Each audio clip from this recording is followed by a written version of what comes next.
O Senhor esteja convosco. Ele está no meio de nós. Proclamação do Evangelho de Jesus Cristo segundo São João. Glória a vós, Senhor. Naquele tempo, Jesus foi para o outro lado do mar da Galileia, também chamado de Tiberíades. Uma grande multidão o seguia, porque via os sinais que ele operava a favor dos doentes. Jesus subiu ao monte e sentou-se aí com os seus discípulos. Estava próxima a Páscoa, a festa dos judeus. Levantando os olhos e vendo que uma grande multidão estava vindo ao seu encontro, Jesus disse a Filipe: Onde vamos comprar pão para que eles possam comer? Disse isso para pô-lo à prova, pois ele mesmo sabia muito bem o que ia fazer. Filipe respondeu: Nem 200 moedas de prata bastariam para dar um pedaço de pão a cada um.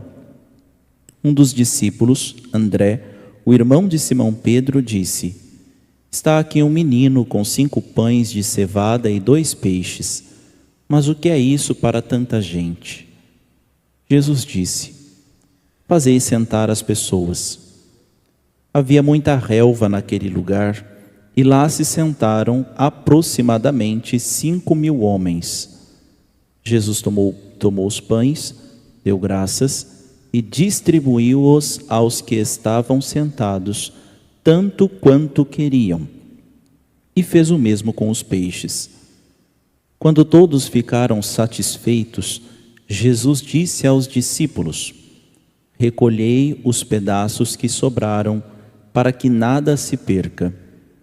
Recolheram os pedaços e encheram 12 cestos com as sobras dos 5 pães deixadas pelos que haviam comido. Vendo o sinal que Jesus tinha realizado, aqueles homens exclamavam: Este é verdadeiramente o profeta, aquele que deve vir ao mundo. Mas quando notou que estavam querendo levá-lo para proclamá-lo rei, Jesus retirou-se de novo, sozinho, para o monte. Palavra da salvação. Glória a vós, Senhor.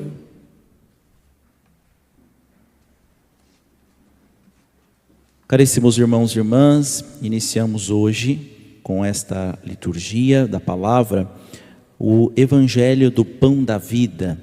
Todo o discurso acerca do Pão da Vida se inicia com a multiplicação dos pães descrita pelo evangelista João. Até ontem, durante esta semana, estávamos meditando o capítulo 3 do Evangelho de João, a conversa que Jesus teve com Nicodemos. A partir de hoje, então, a igreja apresenta para nós a busca para meditarmos especialmente acerca do capítulo 6, o longo capítulo 6, para meditarmos sobre o discurso do pão da vida. Tudo isso se dá primeiramente com a multiplicação dos pães. Para o evangelista João, que não fica querendo economizar na letra, nós percebemos que 3 Páscoas são vividas publicamente por Jesus. Então, além, claro, a Páscoa, onde ele ressuscita, que nós celebrávamos há poucos dias, então foi a 3ª Páscoa pública de Jesus. Há 2 outras anteriores, no ano anterior e no ano anterior à sua morte, que João faz questão de escrever. Percebam que este é o caso da multiplicação dos pães. Estava próxima à Páscoa, a festa dos judeus. Então, mais ou menos 2 anos antes da sua morte, da instituição da Eucaristia, da instituição do sacerdócio, Jesus multiplica os pães e fala sobre o pão da vida, comenta sobre o pão descido do céu, o pão que precisamos nos esforçarmos para participar deste banquete. Então, como prenúncio, como preparação daquilo que viria a ser o sacramento da Eucaristia, o Senhor então apresenta esta realidade. Por isso, também a importância daquilo que escutamos no fim já da multiplicação propriamente dita, que depois de terem todos comido e saciado, estavam todos satisfeitos, saciados, Jesus manda recolher tudo que sobrou. Jesus sabia fazer mais ou menos as contas. Por que ele deixou sobrar tanto assim? 12 cestos. Com o restante, o que as pessoas se comeram, fartaram e ainda sobrou. Tanto, né? Não é que sobrou assim, um cesto. Foram 12 cestos. Por qual motivo? Porque o Senhor se dá em alimento para aqueles que ali estão, mas por toda a humanidade. Até aqueles que não buscam, até aqueles que não o esperam, até aqueles que não o amam. Nós rezamos isso inclusive, né? Pedimos por aqueles que não amam, não esperam, né? E nós desejamos exatamente amar, esperar, adorar Jesus. Queremos fazer por aqueles que não o fazem. E é por isso então que sobra estes 12 cestos. Nós fomos lembrados por Jesus nesse dia. Nós fomos lembrados por Jesus que somos aqueles que viriam depois. Mas também o Senhor se lembra de todos aqueles que não foram à sua procura, que não foram ao seu encontro, né? Que não buscaram naquele instante, naquele momento, e que ainda hoje não buscam, não esperam, não amam a nosso Senhor Jesus Cristo, especialmente no sacramento da Eucaristia. Entenda, a multiplicação dos pães não foi a Eucaristia, não é que ele se dá ali em corpo para alimentar, é um prenúncio, é um preâmbulo, é como se fosse um véu que a gente vê, mas não vê o que está do outro lado.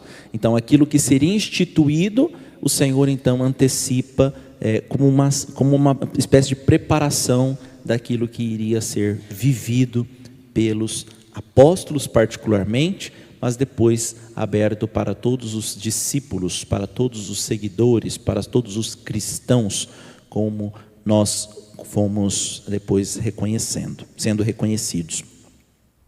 Então, Jesus vai até o outro lado do mar da Galileia, chamado Tiberíades. Uma grande multidão o seguia, porque via os sinais.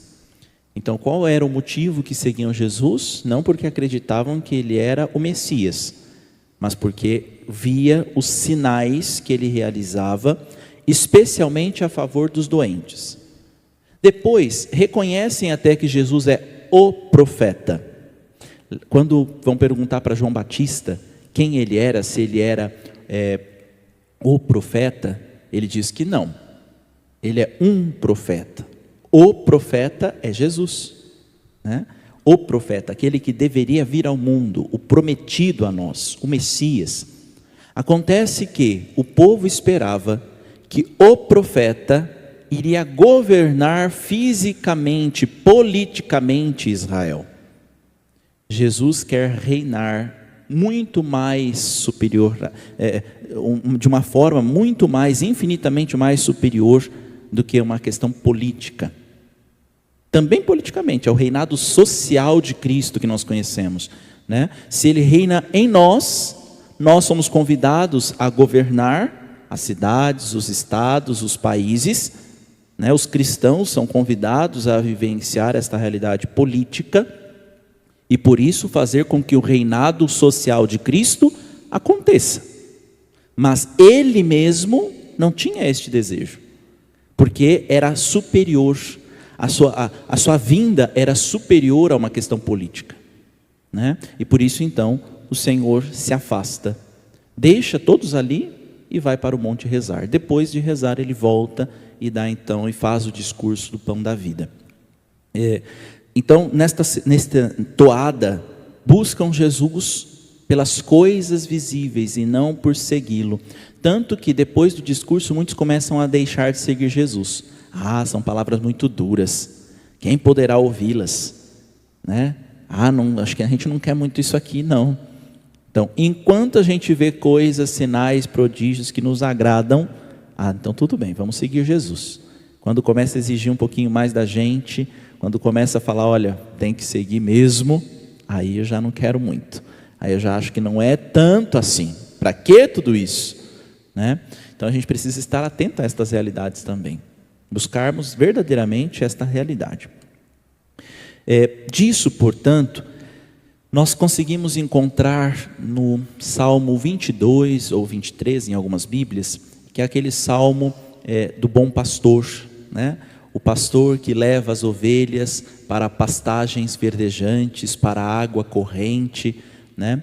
E por que nós recordamos isso? Porque Jesus viu neles que eles estavam como ovelhas sem pastor, e levou para um lugar que era desértico, mas que havia aí uma relva para verdes pastagens, e deu de comer, a ponto de ficarem saciados, não somente do pão que enche o estômago, mas também o pão da palavra, o pão que sacia os nossos corações, o pão que sacia a mente. E por isso então o Senhor na sequência não os deixa desamparados, não fala assim, olha, vão embora, já estão alimentados, já estão com a barriga cheia, podem ir embora. Não, porque o pão físico, no outro dia já está com fome de novo, mas o pão da palavra permanece, este pão que é imperecível, este pão que não embolora, né? Este pão que é descido do alto. Jesus é o verbo, a palavra de Deus encarnada, que se faz pão para nós, que sacia a nossa fome. E nós entendemos isso, queridos irmãos e irmãs, com a primeira leitura. Este pão que saciou o coração, a mente, a vida dos apóstolos particularmente, a ponto de eles saírem alegres depois de terem levado uma surra. Quem que depois de levar uma surra, né, levarem um monte de chibatadas, sai saltitante de alegria, né? Por que acabou aqui Gamaliel, né, se apresenta e diz, né, aqueles homens do Sinédrio. Gamaliel levantou-se no Sinédrio, ele era mestre da lei, todo o povo estimava, tinha uma certa lucidez, né? Falou assim, olha gente, vamos baixar a bola um pouquinho, porque contra Deus isso aqui não vai dar bom para a gente, e se não for da parte de Deus, vai se acabar. Olha o que aconteceu com Teudas, que se fazia passar por uma pessoa importante, e a ele se juntaram cerca de 400 homens, né? Gente, se um dos discípulos de Teudas tivesse levado uma surra, acabou. E não foi isso mesmo que aconteceu? Ele morreu e ninguém mais seguiu. Depois que Teudas foi morto, e todos os que seguiam debandaram, nada restou. Acabou com tudo, foram embora. Por quê? Porque nele não se encontrava a verdade. Não se encontrava a verdade, não se encontrava a vida. Depois dele também apareceu, durante o tempo do recenseamento, gente, durante o tempo do recenseamento foi mais ou menos com a vida de Jesus, né? Lembram-se quando ele nasceu, estava exatamente no tempo do recenseamento, então era muito recente, tinha ali coisa de 30 anos, 33 anos, né? Se a gente contar no número certinho, mas o recenseamento demorava um pouquinho mais de tempo, então talvez ali por volta de 30, 28 anos mais ou menos, houve o recenseamento, e foi quando insurgiu um tal de Judas, também da Galileia, e que arrastou um povo grande, né, atrás de si. Ele também morreu, e os seus discípulos se dispersaram, também caíram fora. Mas com Jesus foi diferente, né, porque eles haviam sido saciados. Lembram-se que Pedro falou, depois que Jesus disse assim, olha, vocês querem ir embora também? Podem ir. Pedro diz o quê? A quem iremos, Senhor? Só Tu tens palavra de vida eterna. Só o Senhor concede este pão que sacia a nossa mente, o nosso coração. A quem iremos? São palavras duras, são palavras difíceis, mas só elas conduzem à vida eterna. São palavras exigentes, mas só elas conduzem à ressurreição. Só elas conduzem ao pão que é imperecível, que não se acaba, que sacia a nós e a todos os que procuram, que não acaba pela quantidade de pessoas. Só tu tens palavras de vida eterna. Não só porque o Senhor cura doentes, não só porque o Senhor multiplica pães, mas porque tens palavra de vida eterna. E então, este que fez a experiência com o Senhor ressuscitado, este que fez experiência com o Cristo que caminhou por esta terra, este que esteve verdadeiramente com o caminho, a verdade e a vida, pode surrar, pode bater, pode ficar preso, pode ameaçar de morte, mas isso não nos tira do seguimento de Jesus. Gente, lembram que os judeus haviam espalhado um boato de que os discípulos tinham roubado o corpo de Jesus e tinham escondido em outro lugar, mas que ele não tinha ressuscitado coisa nenhuma. Gente, se fosse essa vez aqui que bateram em Pedro e nos outros, se tivesse um corpo escondido, eles falaram, quer saber? Não vale a pena, gente, ficar sustentando uma mentira. Vamos embora disso aqui. Vamos voltar a pescar, porque não vale a pena. Para que isso? Gente, o que foi que Pedro ganhou seguindo Jesus? Fisicamente falando, financeiramente falando, nada. Pelo contrário, só houve nos olhos do mundo desgraças, dificuldades, problemas, a ponto de ir preso inúmeras vezes, a ponto de ver, e sentir na própria pele, tantas vezes que foi chicoteado, batido, cuspido, não foi bem quisto, talvez por alguns que ele antes tinham um certo respeito, tantos que o negaram, que o afastaram. Está louco, seguir esse tal de Jesus? Você era um homem respeitado, você era chefe aqui de uma cooperativa de pesca, vai seguir esse tal de carpinteiro? Você é louco, para com essa história, recobra a sanidade, não é? Tantos que devem ter falado coisas assim para Pedro e para os outros, a ponto de Pedro levar até o fim e ser crucificado como nosso Senhor. E ele, não se considerando digno, de morrer como Jesus, então pede para que seja crucificado de ponta cabeça. Irmãos e irmãs, precisamos estar atentos exatamente a essa realidade. Será que hoje eu fiz uma experiência tão profunda com Jesus, a ponto de se mandarem nos açoitar, sairmos alegres, saltitantes desta realidade? Eu tenho a impressão que não. E aqui, enquanto o padre está falando, eu também me escuto, o ouvido mais perto da minha boca é o meu mesmo. Eu, Padre Murilo, fiz esta experiência profunda com o Cristo ressuscitado, a ponto de me alegrar se eu fosse mandado açoitar, se eu fosse açoitado por causa de Jesus.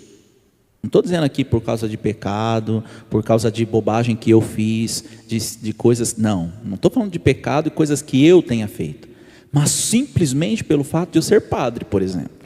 O fato de eu ser padre, o fato de nós estarmos aqui, agora, nesse instante, na missa.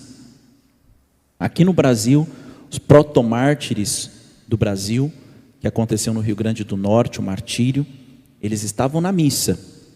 Entraram um monte de protestantes, de evangélicos, protestantes holandeses na igreja, pegaram todos eles, criancinhas, adultos, velhos, não importa, pegaram todos eles, os padres, e mataram todos.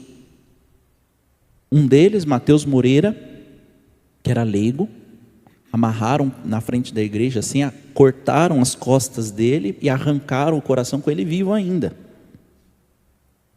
Aqui no Brasil, gente. São santos hoje, os santos protomártires do Brasil. Porque eram cristãos, não é porque eles fizeram coisas más, simplesmente pelo fato de serem católicos, por acreditarem na Eucaristia, que buscavam naquele instante o pão da vida, o pão descido do céu. Se fôssemos nós, neste instante, neste momento, se eles dissessem assim, se vocês se converterem agora para serem evangélicos, se vocês negarem Jesus eucarístico, porque os evangélicos não acreditam na Eucaristia, Então, se vocês negarem o pão descido do céu, a Eucaristia, vocês não serão mortos. Quantos de nós arregaríamos? Ah, tá bom, vamos lá. Não gosto de Nossa Senhora, nunca soube da Eucaristia, nunca acreditei mesmo naquele pãozinho. Será que nós agiríamos assim? Não é? Cuidado. Peçamos verdadeiramente, Senhor, eu não tenho essa coragem ainda. Eu ainda não tenho esta experiência contigo suficiente para não te negar.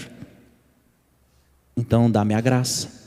Senhor, conceda-me esta experiência contigo, para que eu não te negue em hipótese alguma, para que eu não te abandone, para que eu permaneça fiel, para que eu seja justo, para que, saciado por este pão que o Senhor nos alimenta, que o Senhor derrama e sacia a nossa vida, o nosso coração, consigamos também nós sermos este alimento, também nós sermos Eucaristia, também nós sermos Cristo na vida do outro. Dá-me a graça, dá-me a graça, dá-me a fidelidade, dá-me a coragem, dá-me perseverança, dá-me a alegria que ninguém tira, que mesmo sendo açoitado, eu consiga ficar feliz por ser por sua causa. E aí nós entendemos um momento de flagelação, de doença, de dificuldade financeira, seja lá qual for o problema. Às vezes a gente fica se questionando, muitas pessoas se perguntam, padre, mas eu sou tão fiel e meu vizinho que não é, nele está acontecendo tudo certo. Ué, você é cristão, você é católico, o mundo não vai olhar para você com olhos bons. Então talvez seja motivo de se alegrar, inclusive. E claro, buscar a confiança no Senhor para que Ele, que é providente, nos dê aquilo que é necessário. Senhor, dá-me a graça, a fidelidade, a perseverança, a coragem de estar e se encontrar diante de vós, fiéis nas pequenas coisas e ser encontrados perseverantes também nas grandes.